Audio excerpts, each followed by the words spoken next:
محترم حاضرین، آج میں آپ حضرات کو حضرت ابو طلحہ رضی اللہ تعالی عنہ کا ایک واقعہ سنانا چاہتا ہوں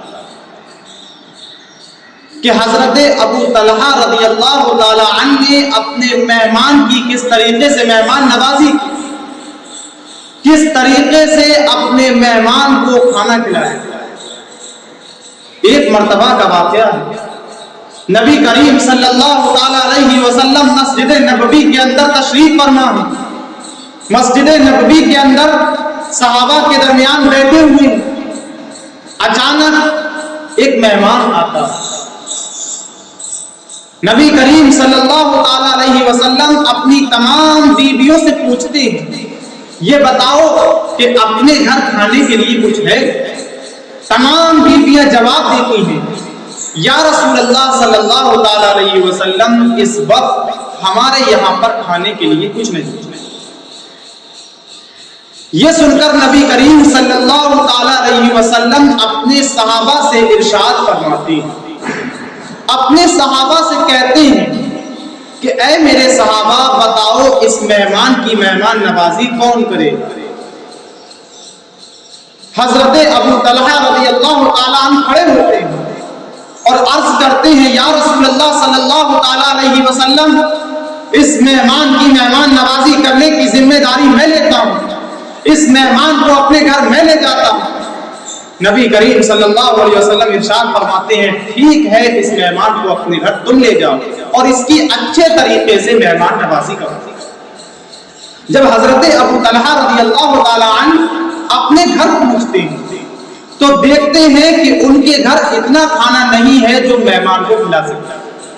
صرف اتنا کھانا ہے کہ ایک ویکتی کھا سکتا ہے، ایک شخص کھا سکتا ہے، اور وہ کھانا ان کے گھر والوں کے لیے بنایا گیا ہے تاکہ سارے گھر والے تھوڑا تھوڑا کھا لیں۔ اتنا کھانا نہیں ہے کہ سب گھر والے بھی کھا لیں اور مہمان بھی کھا لیں، اور اچھے طریقے سے مہمان کی مہمان نوازی ہو سکے، مہمان کی ضیافت ہو سکے۔ بیوی سے کہتے ہیں، پھر ہوگا کیا؟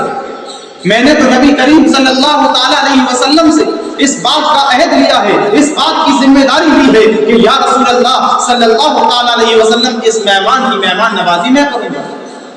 لیکن ہمارے یہاں تو اتنا کھانا ہے نہیں۔ جب شام کا وقت آتا ہے، کھانے کو دسترخوان پر لگایا جاتا ہے تو بیوی ایک رائے دیتی ہے کہ اے حضرت ابو طلحہ رضی اللہ تعالی عنہ، پریشان مت ہوئیے، گھبرائیے مت، ایسا کرتے ہیں بچوں کو بھوکا سلا دیتے ہیں، یہ بہانہ کر دیتے ہیں کہ ابھی کھانا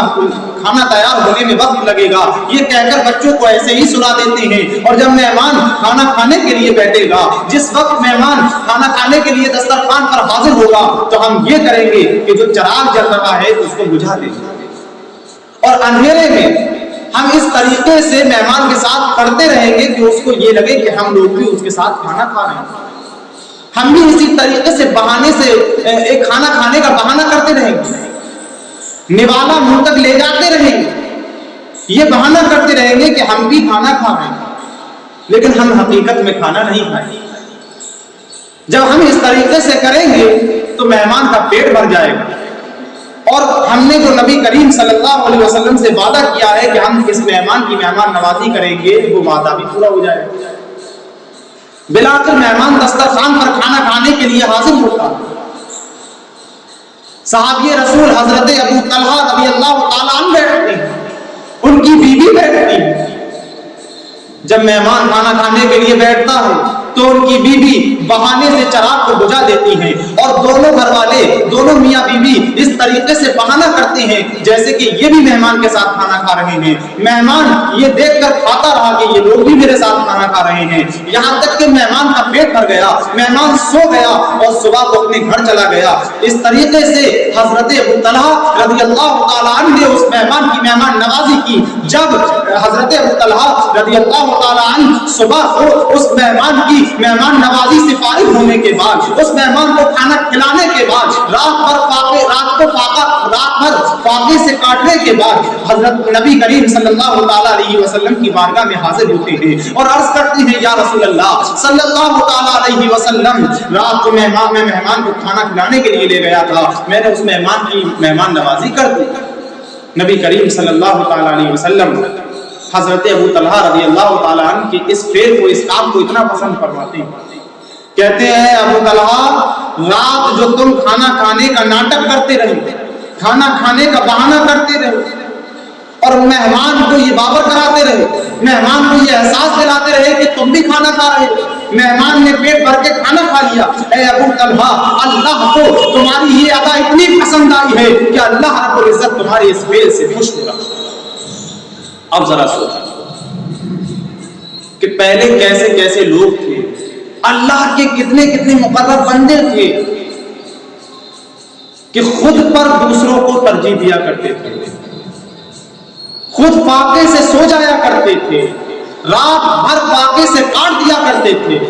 لیکن دوسروں کو کھانا کھلاتے تھے، دوسروں کی مدد کرتے تھے، دوسروں کے کام آتے تھے، اسی لیے اللہ رب العزت ان کی ہر جگہ مدد فرمایا کرتا تھا، ان کو کامیابی سے نوازا کرتا تھا۔ معزز سامعین و حاضرین، آج ہمیں بھی ضرورت ہے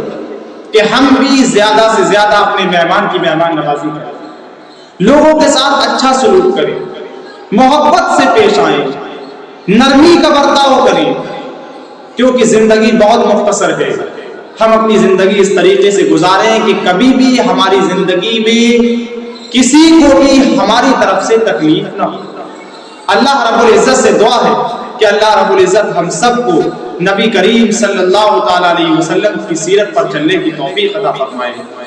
وما علینا الا البلاغ۔ السلام علیکم ورحمۃ اللہ تعالی وبرکاتہ۔